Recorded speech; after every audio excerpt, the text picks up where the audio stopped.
matin. Je voulais parler du gigantisme, de notre glande thyroïde. Thyroïde.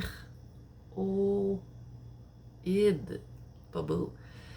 Euh, puis, je sais que la thyroïde, c'est la glande qui a un lien avec le gigantisme. Aussi, je crois que ça peut avoir un lien en termes de grosseur, mais je pense que aussi ça a un lien en termes de combien haut qu'on devient.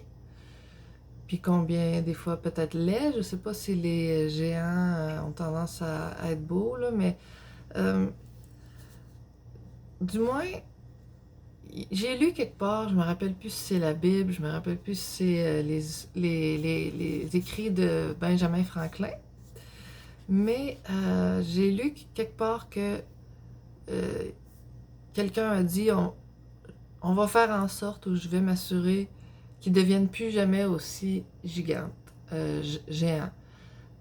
aussi grands. Fait que là, je me souviens quand j'avais lu ça, je m'étais dit que ça avait un lien avec les arbres. Mais plus j'y pense. Euh, Quand on prend la saga de Buck, l'histoire des Hopis, euh, tous les autres récits de ceux qui ont été obligés d'aller sous terre puis qui ont devenu grands.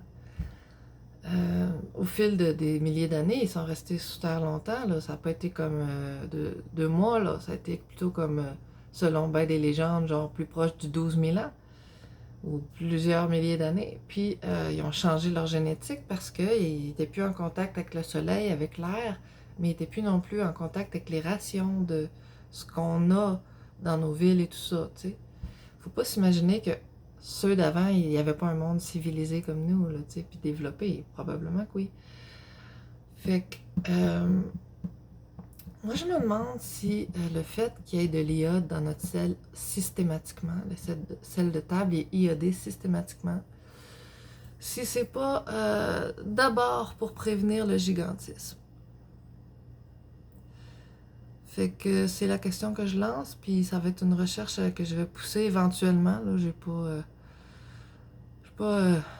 j'irai pas faire ça, mais quand je serai organisée pour, là, je vais aller relire tous mes documents.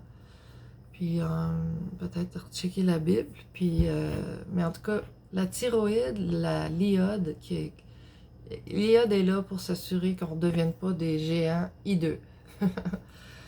Je sais pas pourquoi que les Slaves, tu sais, qui ont subi l'histoire de la saga de Buck Helsinki en Finlande et des Hopis et tout ça. Les Hopis aussi disaient qu'ils étaient géants, puis quand ils sont ressortis, ils étaient de la taille des fourmis.